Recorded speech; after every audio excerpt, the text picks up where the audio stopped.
Radhe Radhe everyone, स्वागत है आप सभी का आपके अपने चैनल ज्ञान अनुसार में। तो दोस्तों, जिस प्रकार बैसाख मास के समान कोई मास नहीं, सतयुग के समान कोई युग नहीं, वेद के समान कोई शास्त्र नहीं और गंगा मैया के समान कोई तीर्थ नहीं, उसी प्रकार से अक्षय तृतीया एक ऐसी तिथि है कि इसके समान कोई भी तिथि नहीं होती। अक्षय तृतीया को अबूझ मुहूर्त माना जाता है, इसीलिए इस दिन बिना पंचांग देखे पूरे दिन में कभी भी कोई भी कार्य किया जा सकता है। ये दिन इतना शुभ होता है कि इस दिन किसी भी प्रकार का कोई भी मांगलिक कार्य किया जा सकता है।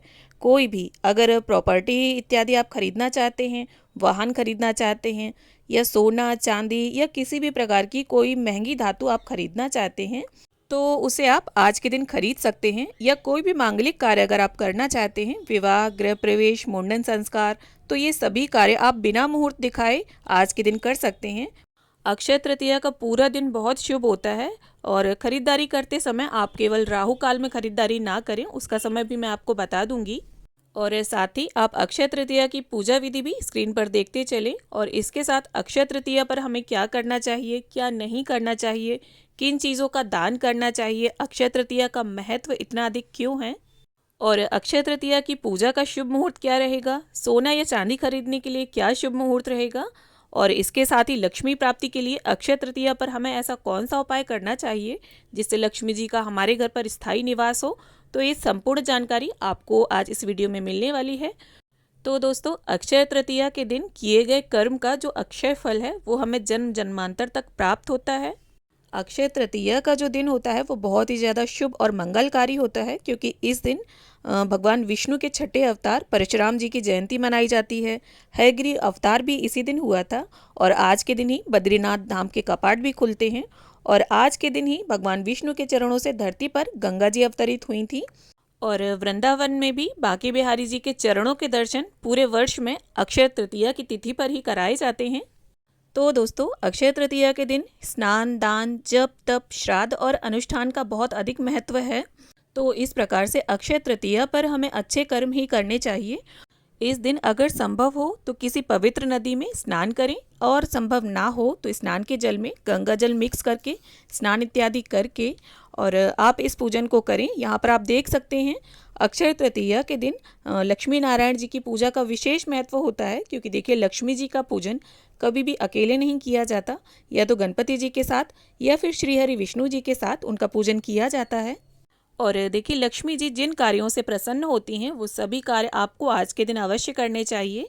जैसे घर में साफ सफाई रहनी चाहिए, रंगोली इत्यादि बना लें, और रंगोली ना बना सकें तो अपने मेन गेट के दोनों साइड में थोड़े थोड़े अक्षत डालकर दीपक प्रज्वलित करें।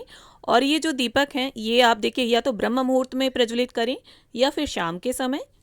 और जैसा कि मैंने बताया, दीपकों के नीचे आप थोड़े से अक्षत या फूल या फिर चौक पूर कर ही दीपक रखें और अपने घर को साफ सुथरा और सुगंधित रखें। तो जैसा कि आप सभी जानते होंगे, अक्षय तृतीया 10 मई दिन शुक्रवार को पड़ रही है और शुक्रवार का जो दिन है वो माता लक्ष्मी को समर्पित होता है। इसीलिए ये जो तिथि है ये और भी विशेष हो जाती है। और इसके साथ ही देखिए पूजा का मैं शुभ मुहूर्त आपको बता देती हूँ। पूजा का जो शुभ मुहूर्त है वो 10 मई को सुबह 5:33 से लेकर दोपहर के 12:18 तक का है। और देखिए कुल अवधि जो है वो 6 घंटे 44 मिनट की होगी। तो यहाँ पर पूजा के लिए आपको काफ़ी समय मिलने वाला है। तो आप अपनी सुविधा के अनुसार इन 6 घंटे 44 मिनट में कभी भी लक्ष्मी नारायण जी का पूजन करें। और देखिए अक्षय तृतीया की पारंपरिक जो पूजा विधि है, जैसे पुराने समय में हमारे होती थी, उसकी वीडियो भी ऑलरेडी मेरे चैनल पर अपलोडेड है। लिंक मैं आप सभी को डिस्क्रिप्शन में दे दूंगी। और जैसा कि मैंने आपको स्टार्टिंग में भी बताया कि जो खरीदारी का समय होगा उस समय में आपको राहु काल देखना है, और बाकी पूरे दिन आप किसी भी टाइम खरीदारी कर सकते हैं। और राहु काल का जो समय है वो सुबह 10:45 से लेकर दोपहर के 12:23 तक का रहेगा। तो इस समय को छोड़कर आप पूरे दिन में कभी भी खरीदारी कर सकते हैं। तो अब हम बात कर लेते हैं कि अक्षय तृतीया की तिथि पर हमें क्या करना चाहिए और क्या भूलकर भी नहीं करना चाहिए। तो देखिए जैसा कि मैंने बताया, अक्षय तृतीया की जो तिथि है, इस तिथि पर किए गए कर्म का जो फल है वो कभी भी समाप्त नहीं होता, अक्षय रहता है। तो आप कोशिश ये करें अच्छे कर्म करें और बुरे कर्मों से बचें आप। तो इस दिन आप अधिक से अधिक पूजा पाठ, जप तप, दान पुण्य कर्म करें। और अपने बजट के अकॉर्डिंग जो भी आप खरीद सकते हैं सोना या चांदी इस दिन आप अवश्य खरीदें, क्योंकि शास्त्रों के अनुसार इस दिन सोना या चांदी खरीदने से माँ लक्ष्मी की कृपा आप पर सदैव बनी रहती है। और देखिए दान का भी मैं आपको बता दूं, अक्षय तृतीया की तिथि पर घड़े के दान का विशेष महत्व होता है, मिट्टी के घड़े का। और इसमें आप शुद्ध जल भर लें और चाहें तो थोड़ा मीठा डाल लें और इसके साथ दक्षिणा मिलाकर आप किसी ब्राह्मण को या सुयोग्य पात्र को आप इसे दान करें। और इसके साथ साथ जौ के दान का भी विशेष महत्व होता है, आप जौ दान करें या जौ का सत्तू दान कर सकते हैं, चने की दाल का दान कर सकते हैं। और अपने सामर्थ्य के हिसाब से आप वस्त्र, फल, किसी भी प्रकार का कोई अन्न, दूध, दही, सुराही, बीजना, चीनी, इस तरह से आप इन चीज़ों का दान कर सकते हैं। और देखिए अक्षय तृतीया की तिथि पर क्या आपको भूल कर भी नहीं खरीदना चाहिए। तो देखिए इस दिन आपको कांच का सामान, स्टील, लोहा, एल्युमिनियम के बर्तन, कोई नुकीली चीज़ जैसे चाकू, कैंची, सुई या प्लास्टिक का सामान, ये सभी सामान आपको नहीं खरीदना है। और शनि से संबंधित वस्तुएं ना खरीदें, जैसे तेल, छाता, जूता, काला कपड़ा, लोहे के बर्तन, ये सभी अशुभ फल प्रदान करते हैं। और इसके साथ साथ आपको अक्षय तृतीया पर क्या नहीं करना है तो वो भी आप जान लीजिए। आपके द्वारा किसी का भी मन ना दुखे, आप ऐसा कोई कार्य ना करें जिससे किसी और के मन को ठेस पहुँचे।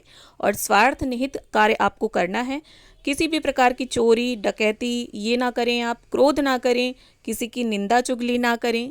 और अगर कोई भी याचक कुछ मांगने आपके द्वार पर आता है तो उसे खाली हाथ ना लौटाएं। आपका जितना सामर्थ्य हो जो भी अपनी श्रद्धा के अनुसार उसे जरूर दें और इसके बाद ही उसे अपने दरवाजे से जाने दें। और इस दिन आप अपनी समय के हिसाब से रामचरितमानस, कनकधारा स्तोत्र, लक्ष्मी स्तोत्र, इस तरह से भगवान विष्णु से संबंधित और लक्ष्मी जी से संबंधित किसी भी पुस्तक को आप आज के दिन जरूर पढ़ें। तो अब देखिए यहाँ पर मैं आपको अक्षय तृतीया के दिन किए जाने वाले 2 ऐसे उपायों के बारे में बताने वाली हूँ, जिन्हें अगर आप कर लेते हैं तो अपने जीवन में होने वाले बदलाव को आप स्वयं देखेंगे।